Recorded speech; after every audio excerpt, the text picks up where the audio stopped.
Helicase separates the DNA strands.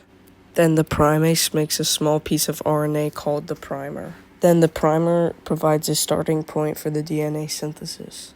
Then the DNA polymerase binds to the primer and makes a new strand of DNA. Then the ligase seals up the DNA to form two new strands. Information in a strand of DNA is copied into a new molecule in the form of messenger RNA. Then the mRNA is translated over to a ribosome, which forms a chain of amino acids or polypeptides. The soap/salt breaks open the cell membrane. Then the ethanol brings DNA to the surface of the solution.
The crime scene has 40 base pairs. Person 1 has 40 base pairs and person 2 has 10 base pairs. Then they go through a PCR machine, making extra copies of every gene. Here we can see a strand of DNA with the hydrogen bonds.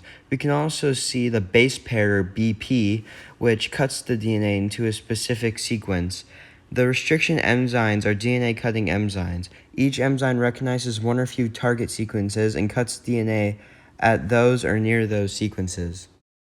Now we can see here that different people have different sizes that their DNA sequences are cut into. A DNA strand goes into the top of the machine and lands at whatever type of base pair they have.